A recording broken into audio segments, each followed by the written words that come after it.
네, 그럼 지금부터 C조에 대해서 여러분들에게 설명해 드리도록 하겠습니다. C조에는 독일, 우크라이나, 폴란드, 북아일랜드가 있는데 먼저 독일부터 먼저 설명해 주십시오. 렉슬리. 알겠습니다.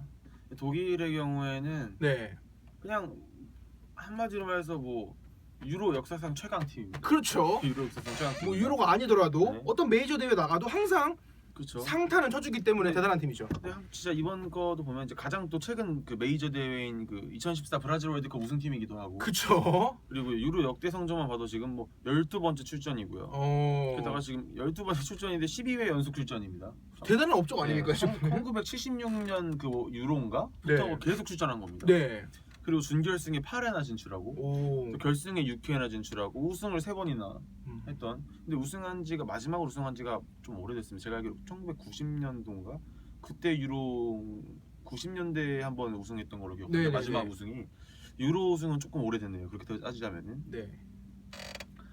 근데 이제 아무래도 좀 그런 팀인 만큼 사실 뭐 약점보다는 강점이 훨씬 많은 팀입니다. 뭐 독일에 대해서는 굳이 설명하지 않아도 대부분이 얼마나 강한 팀인지 다들 그쵸. 아실 다들 거고. 아실 거라고 믿습니다. 네.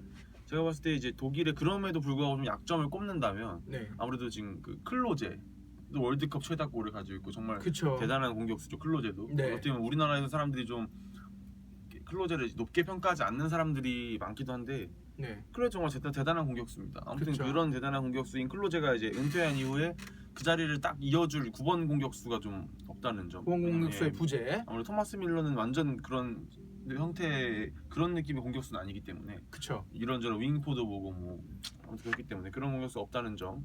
그래서 지금 한점 전성기가 지난 고메스, 그 마리오 고메스 옛날에 미네네 그쵸. 그 선수가 좀 발탁되기도 하고 아무래도 그런 점과 또 이제 람이 은퇴한 이후에 그 풀백 포지션이 조금 약해졌습니다. 그래서 이번에도 그 풀백을 보시면은 오른쪽에 그 리버풀의 엠레찬 아, 네. 그 선수가 있고 왼쪽에는 그 쾰른의 그 헥토르 선수라고. 헥토르. 예, 조금 그렇게 유명하지 않은 선수인데 어쨌든 리그 내에서는 좀 좋은 활약을 펼쳐주고 있는 선수인데 아무리 그래도 좀 이제 람이나 뭐 그런 선수들 있을 시절에 비교하면은 조금 딸리긴 한데 뭐 어떻게 보면 독일 걱정은 뭐 연예인 걱정과 민행 걱정 안 해도 된다.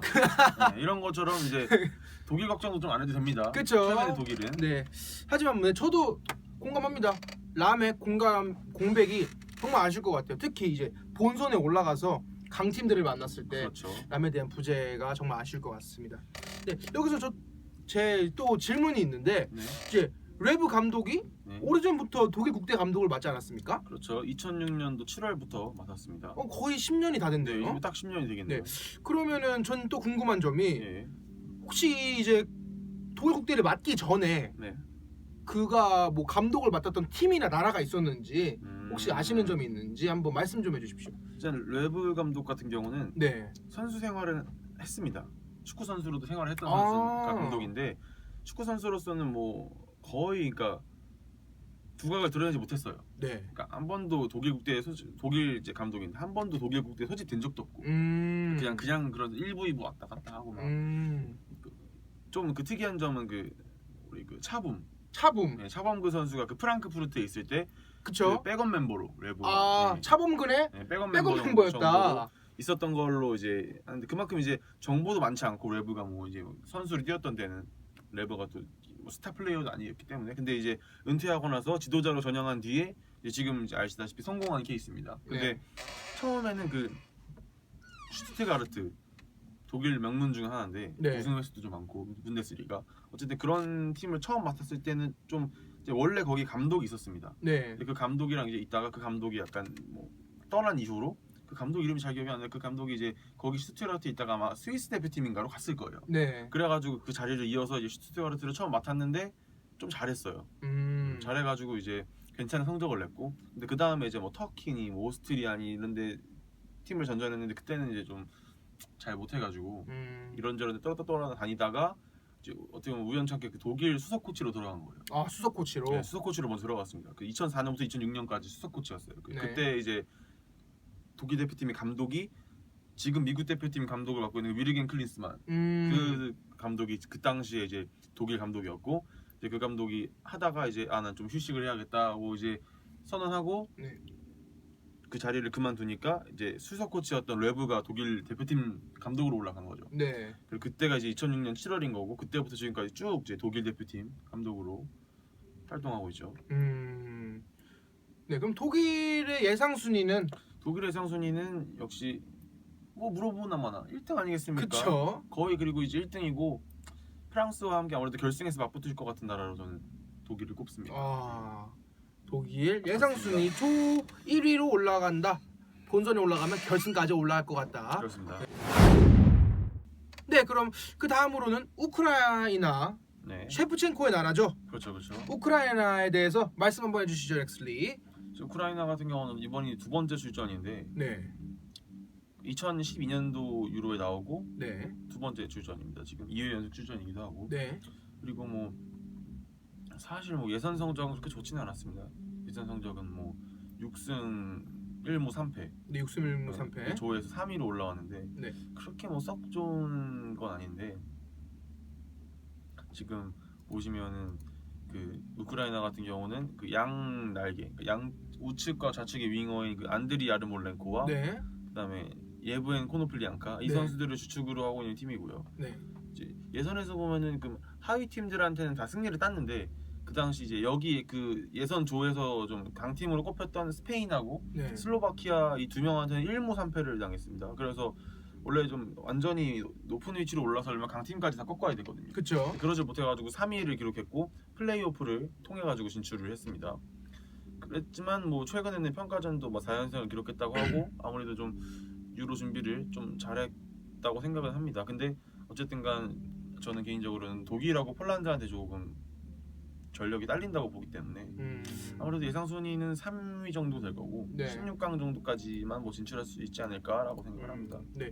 여기서도 질문이 있는데 네, 뭡니까? 이제 야르몰렌코와 네, 포노플리앙카를 네, 주축 선수라고 말씀을 해주셨는데 그렇죠, 그렇죠. 솔직히 저는 이제 우크라이나 하면은 셰프첸코밖에 그렇죠. 네, 모르겠습니다. 네. 그래서 혹시 이 두 선수에 대해서 조금만 더 이제 알려주실 수 있으면은 자세한 설명. 네, 안드리 야르몰렌코 같은 선수는 네. 이 선수는 이제 그 프로 데뷔 이후에 거의 이제 디나모 키예프에서만 이제 쭉 뛰어온 선수예요. 지금 이제 나이가 한 26인가 27인가 그 정도 되는 선수인데 쭉 디나모 키예프에서 활약을 했고 윙어인데도 불구하고 키가 굉장히 큽니다. 거의 190 정도 되는. 오 윙어인데. 네, 189, 190 이 이 정도 되는 윙어고요.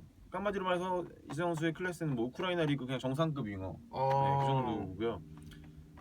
그 11 시즌부터 지금까지 계속 리그 두 자릿수 득점이에요. 10골은 넘긴 거예요. 계속 꾸준히. 네. 그러니까 또 14, 15 시즌에 그 유로파 리그에서는 도움왕도 하고. 그러니까 한마디로 해서 그 득점과 도움 모두 다 능숙한 좀 굉장히 그러니까 기본기도 뭐 출중하고 약간 그런 피지컬이 좋으니까 피지컬을 바탕으로도 돌파도 하고 그러면서 또 득점이나 도움 같은 스탯도 좀 잘 쌓는 선수라고 볼 수가 있죠. 네. 좀 그에 반해서 그 예브엔 코노플리앙카 이 선수는 드니프로라고 이제 똑같은 그 우크라이나 클럽에서 네. 있다가 꽤 오랜 시간 정도 이제 머무담고 있다가 그러니까 지난 시즌에 세비야로 갔어요. 이번 시즌 15, 16 시즌에 처음으로 이제 세비야로 가서 활약을 한 거예요. 그 전에 이제 유로파에서 활약을 많이 했었는데 네. 이제 그래서 다른 팀으로 이적을 하겠다 이런 오퍼들이 많이 들어와가지고 자기서 이적을 하려고 이적 진행을 했었는데 이제 소속 팀에서 이제 좀 그냥 뭐 약간 무리한 요구 이런 걸 하다가 좀 이적이 무산되고 그리고 저번 시즌 끝나고 이제 나서 그 자유계약으로 풀려가지고 바로 이제 세비야랑 계약을 한 거죠.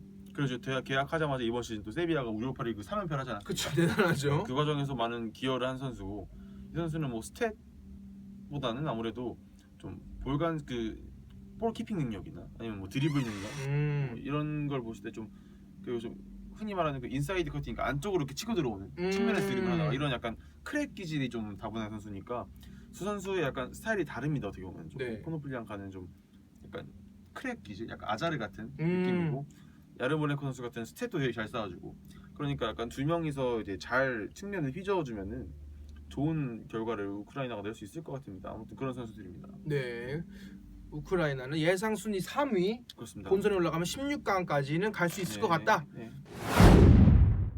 네, 그럼 다음은 폴란드에 대해서 알아보도록 하겠습니다. 그렇습니다. 렉슬리, don't date her. 예. 폴란드 어떤 나라죠? 폴란드 같은 경우는 지금 굉장히 제가 다크호스라고 보고 있는 팀 중에 하나입니다. 다크호스다. 스위스와 같이 제가 좀 이번에 다크호스라고 보고 있는 팀인데 일단 유로 예선에서 이번 유로 예선에서 아까 제가 그 1편 A조 편에서 그렇죠? 루마니아가 최소 실점이라고 했습니다. 네. 최다 득점인 팀이 어디냐? 어딘 것 같습니까? 영국 아닐까요? 바로 폴란드입니다. 폴란드입니까? 예. 아. 영국을 보시면 영국이 잉글랜드가 아까 30 네, 잉글랜드가 31개 네, 득점을 31골 넣었다고 말씀하셨습니다. 31골을 넣었는데 폴란드는 33골을 넣었어요. 33골. 네, 그러니까 득점 1위입니다. 유로 예선에서. 그리고 이제 2위로 진출했고요. 아무래도 지금 이제 이 팀의 최대 강점은 이제 두 명의 투톱, 로베르트 레반도프스키와 이제 아르카디우스 밀리크 이 두 선수가 투톱으로 이루어져 4-4-2 포메이션을 쓰는데 네. 두 선수가 투톱으로 나오는데 이 투톱이 상당히 강력합니다. 그래서 예선 최다골인 13골을 이제 바로 레반도프스키가 성공을 시켰고 미네네 그레반도프스키죠. 그렇습니다. 네. 완전 월드 클래스 공격수죠. 그리고 이제 아르카디우스 밀리크 이 선수는 폴란드 선수인데 처음엔 독일에서 이제 약간 유망주처럼 지금도 굉장히 나이가 많지 않아요. 22-23살. 많지 않은 선수인데 처음에 이제 유망주로 이제 독일에서 있다가 좀 실패를 맛보고 지금 네덜란드 아약스로 건너가서 이번 시즌 아약스에서 굉장히 좋은 활약했습니다. 골도 많이 넣고 그래가지고 이 두 선수가 지금 투톱으로 나오는데 이 선수 아르카디우스 밀리크 선수도 예선에서 6골을 넣었습니다. 네. 굉장히 두 명이서 벌써 19골을 합작을 한 거죠. 근데 또 이제 주목해야 될 점은 19골을 합작했어도 이제 33골에서 19골을 빼면 14개의 골이 남는 게 네. 그 14개의 골도 이제 다른 선수들이 다 넣었다는 거니까. 아 그럼 이제 득점 분포도가 퍼져 있다. 레반도프스키나 밀리크 선수가 아니라 다른 선수들도 골을 넣을 이두 수 명의 있다. 선수들도 충분히 많이 득점을 해줬지만 네. 다른 선수들도 이제 득점을 할 수 있다는 거를 좀 보여준 거죠. 그 이 선수들 말고도 이제 그 슈제츠니 그 아스날에 있다가 이번에 로마로 저번에 골키퍼. 이적했던 그 슈제츠니도 있고 네. 그 도르트문트 출신의 그 우카시 피스체 피스책. 그리고 야쿠 부아시치코브스키 쿠바로고 흔히 많이 부르던 네. 그런 선수들이 있고 이번에 그 오퍼를 많이 보내고 있는 크리오비악 중앙 미드필더 그 선수도 있고 좀 든든한 스쿼드를 가지고 있죠. 그러니까 이런 폴란드의 최대 장점은 이제 화력인데 화력 같은 경우는 이제 예선에서만 따지면 독일보다 누였으니까 그런 화력을 이제 제대로 보여주면은 제가 보기에는 굉장히 좀 이변을 일으킬 수 있는 다크호스가 될 것 같습니다. 그래서 예상 순위는 이 조에서는 2위로 보고요. 네. 그다음에 토너먼트를 간다면 8강 노려볼 수 있지 않을까 8강. 생각을 합니다. 네. 그럼 그 다음 나라인 북아일랜드에 네. 대해서 알아보도록 하겠습니다. 렉슬리, 북아일랜드 어떤 나라죠? 북아일랜드도 이번에 첫 출전을 한 나라입니다. 어떻게 보면 첫 출전한 나라 벌써 지금 4개 정도 소개를 했는데 네. 알바니아, 마케도니아, 웨일스, 북아일랜드까지 네. 굉장히 많죠. 그래서 그런 나라 중에 하나긴 한데 이번에는 좀 이 북아일랜드가 속했던 그 조가 살짝 그 네덜란드 탈락했던 그 조랑 같이 좀 이변의 조였어요. 아, 그렇죠. 네덜란드가 네. 저도 탈락할 줄은 네. 상상도 하지 못했습니다. 그 조랑 같이 이제 이변의 조였는데 여기에서는 그 1포트로 예선 그 1포트 1시드로 들어왔던 그리스가 그 예선 조 최하위로 떨어졌어요. 최하위. 1포트인데? 최하위로 그냥 못한 것도 아니고 최하위로 떨어지고 북아일랜드가 1위를 했습니다. 그 예선 조에서. 오. 그런 약간 이변 팀에서 아무래도 잘 살아남았고 10경기 했는데 한 경기밖에 지지 않았고 끈끈한 조직력이나 뭐 역습 축구 이제 약 팀들 중에 좀 이제 쟁쟁한 팀들이 좀 전력적으로 이제 객관적으로 열세지만 잘하는 팀들이 대부분 이런 끈끈한 조직력과 역습 축구로 많은 재미를 보지 않습니까? 네, 그렇죠. 자, 아무튼 그런 팀이긴 한데 또 보시면은 근데 또 객관적인 좀 전력이 아무래도 폴란드나 뭐 우크라이나나 독일이나 이런 데에 비해서는 아무래도 좀 열세이기 때문에 네. 좋은 그런 경기력을 보여주긴 했지만 아무래도 여기조에서는 4위를 하지 않을까, 조별리그에서 그냥 탈락을 하지 않을까라고 예상을 하고 있습니다. 그럼 이제 C조에 대해서 네. 여러분들에게 이제 설명을 해드렸는데 그럼 C조 마지막 총정리 한번 해주시죠. 일단 독일이 이변이 없는 이상 가볍게 1위를 할 것 같고요. 네. 그리고 이제 폴란드가 상당히 제가 지금 저는 높게 보고 있기 때문에 폴란드가 2위를 할 거라고 예상을 하고 네. 우크라이나랑 북아일랜드가 3위를 두고 좀 다투지 않을까 그렇게 지그랍니다.